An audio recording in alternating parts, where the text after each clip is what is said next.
we're heading off to Montreal, where it's still Friday night, I think about 7 minutes past 6 p.m, and we are introducing Jérémie Money. Good morning, good evening, hello. That's probably the best way. Bonjour, in fact, Jérémie. Thanks a lot for having me. I'm delighted to talk to you today. And we are delighted also. We don't randomly just pick people out of the air to speak to. We usually have a reason, and we have a reason today. By the way, I'm Neil. I'm the one we've been talking to. You've already spoken to Rob. Tell us about Podcasthon. What is it? Well, thanks for asking. That's a brand new initiative. And the idea there, the concept, is to convince as many podcasters as we can worldwide to dedicate one episode of their show to a charity of their choice. And the flip is that they will all do that simultaneously in a coordinated effort mid-March during a 7-day span to create a mass effect, to create a ripple effect of inspiring audio content. And so far we brought together 1,600 podcasters from 46 different countries, including Australia for sure, and your neighbors in New Zealand. So it all started in France, so that's why I have this weird accent, but it's becoming an international initiative now. So how many years has it been going so far? It will be the third edition for French-speaking podcasters. So it started in 2023, 2 years ago, third edition because this was in March. And then we opened it up to French-speaking countries, including Quebec, Canada, where I live, and Belgium, Switzerland, some countries in Africa. So this year, 2025, it will be open to English-speaking podcasters from USA, UK, Canada, Australia for sure, and but also India, Nigeria, South Africa, and the list goes on. Wow.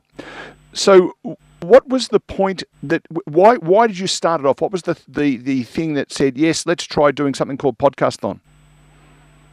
Well, we are a non-profit organization ourselves, and our mission is to try to help those charities worldwide to gain awareness.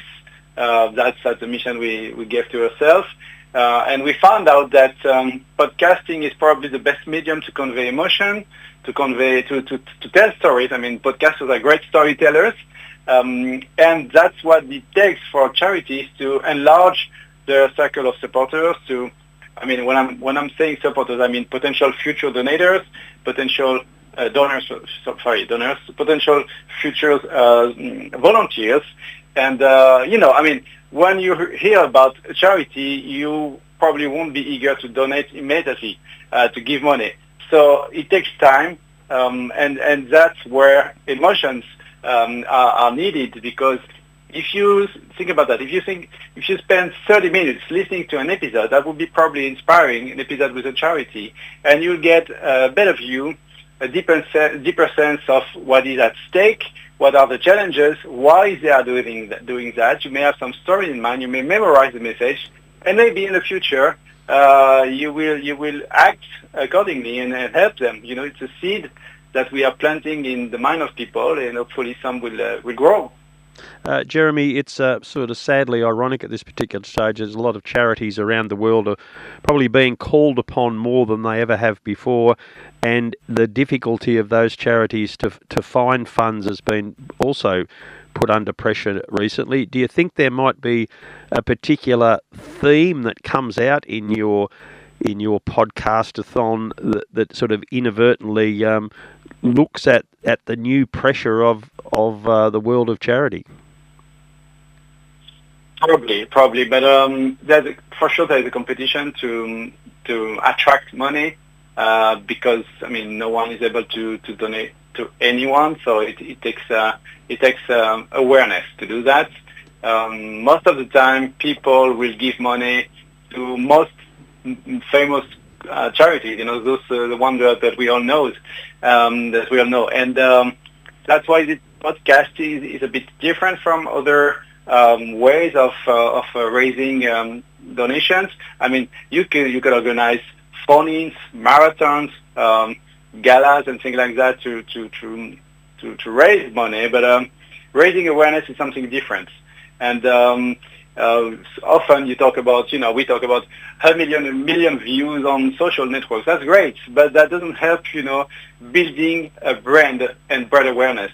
You might just have this brand in mind, but you don't know exactly what they are doing what they are doing concretely on the field. So being invited at a mic has a great value for any representative of a charity. He or she will have a chance to better explain what they do.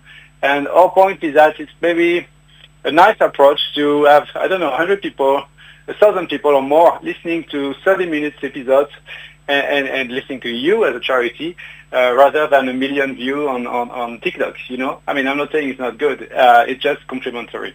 I think the other thing, Jérémie, is my work outside of what we do here is I work in the world of corporate communications, and often communications are people telling people stuff. They'll say, this is what's going to happen, or this is what you need to know. Whereas engagement is much more about building a conversation. And I think podcasting allows that better than, say, an advertisement in the newspaper or a pamphlet or a brochure or something like that.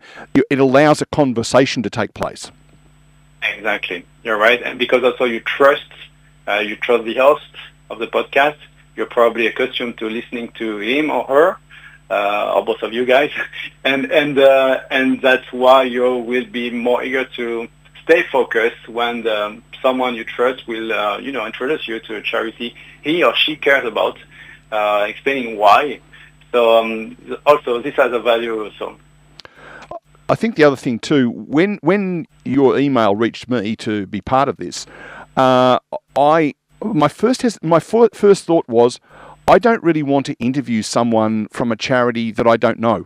But the great thing about this is you can choose a not-for-profit organisation of your choice. I have chosen an organisation called the Foundation for Regional and Rural Renewal. That's a very hard word to say. That's why they call themselves FRRR. But they're an organisation who are dedicated to making sure that regional Australia, where 10 million Australians live, are well represented in terms of funding and other activities to make those towns thrive. And I think that's a really important thing. Therefore, I can be passionate about that conversation. Exactly. Thanks you for mentioning that, because it's probably a part of the so-called success of this initiative is because each podcaster has a chance to pick up the charity he or she cares about. So it's done with the heart. There's a vast array of subjects in podcasting. There is podcasts for pretty much every subject, but it's also true for charities. You can find a charity for pretty much everything. I can't name all the causes, and out of 1,600 podcasters, you would be amazed by the number and the diversity of causes and charities and countries, I said, that will be promoted during this podcast. And personally, that's what I like.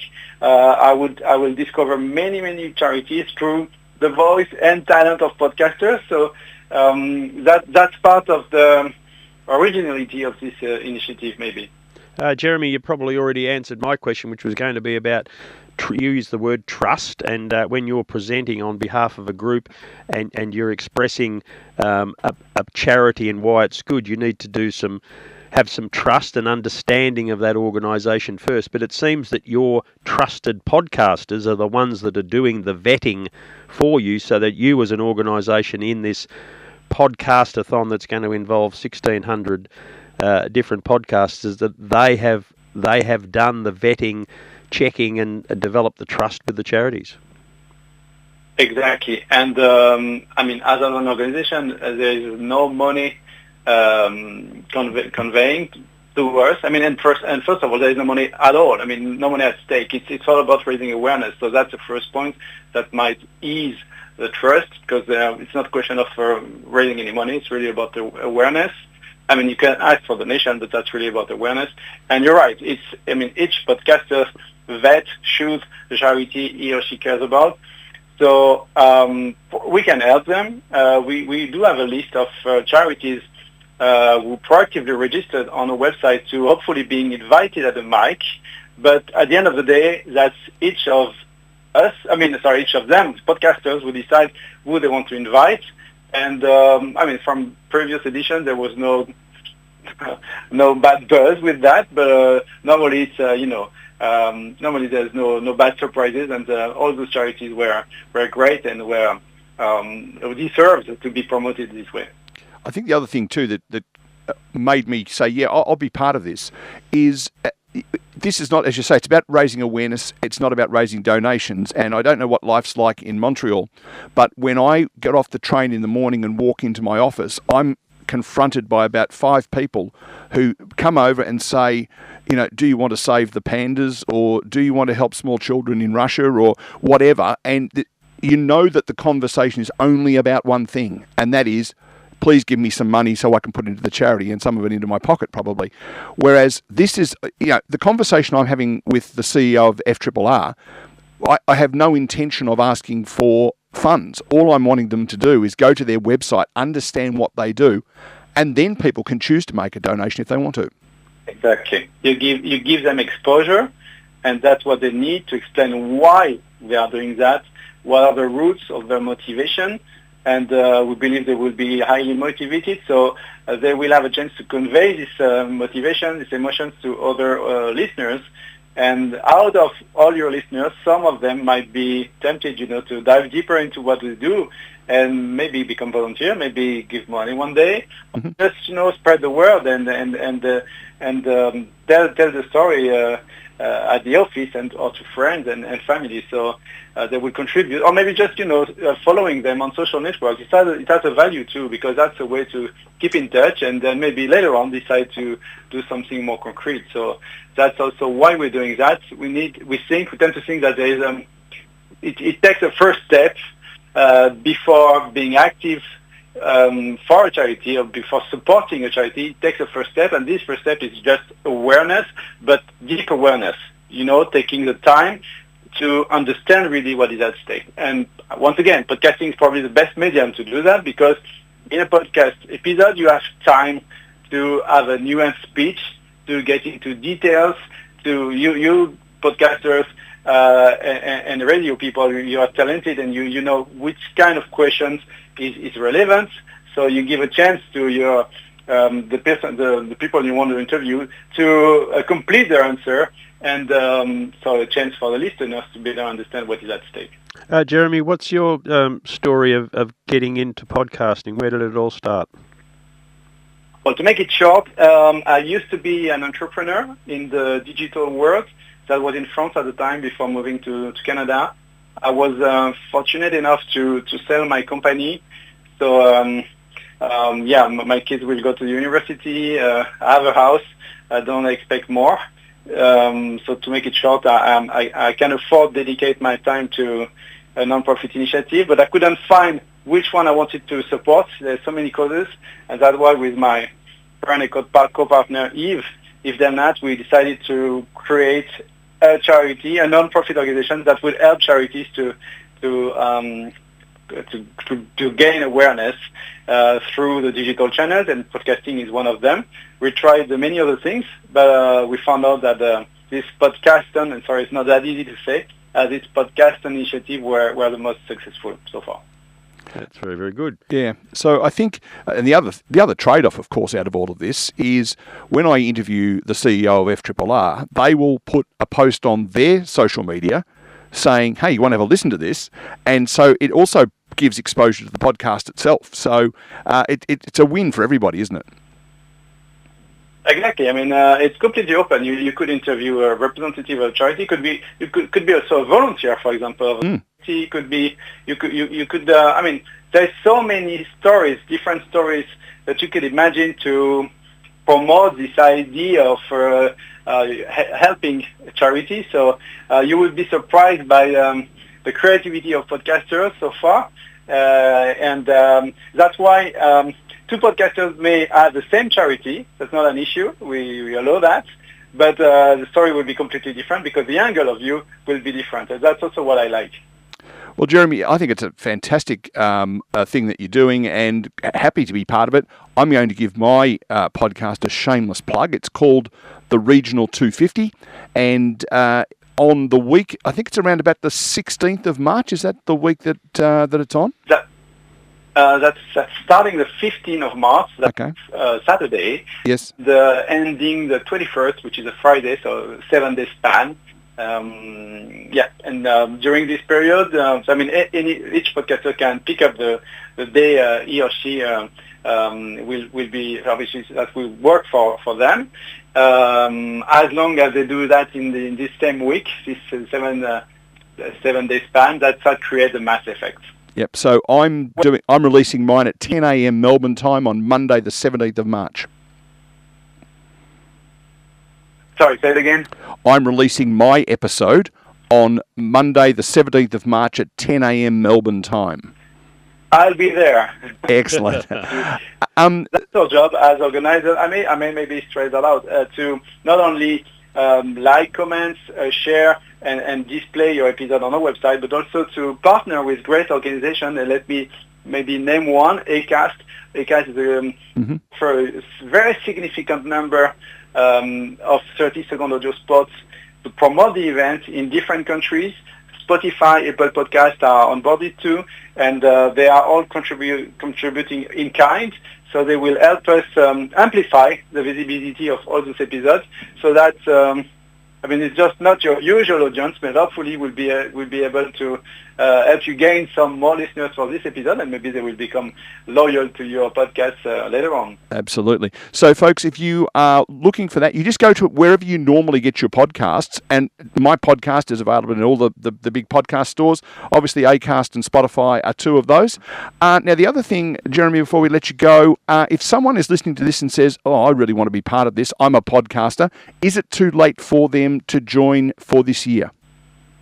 Not too late. As long as you can, as a podcaster, that you have time to record an episode and release it for, before the 21st of March, it's completely open.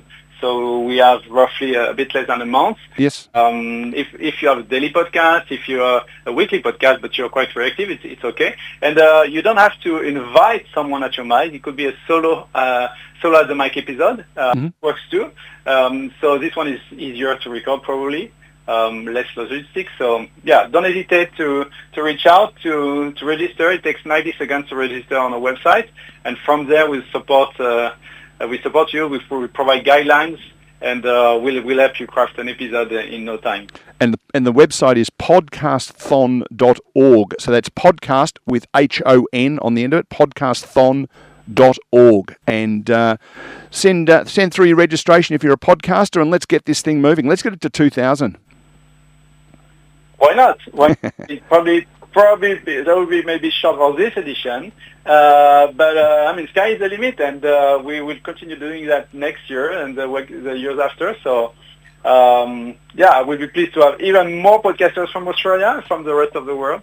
So probably in the next target would be, 5,000. Why not? Let's do it. We'll open it to Spanish-speaking podcasters, and so that will help get new targets.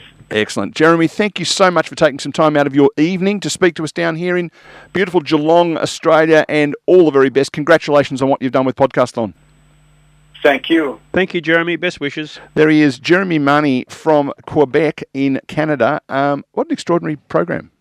That is quite marvellous. I didn't know what on earth was going to, like a lot of our 10 o'clock guests on this show, you'd never know where they're going, but that was very interesting and obviously a driven and passionate person. Yeah, so on the weekend of the 15th, when we're back that week, I'm here in the meantime, but on that day I'll let you know about where you can listen to that episode. So it'll just be a normal episode of the Regional 250, but we'll talk to someone from the FRRR.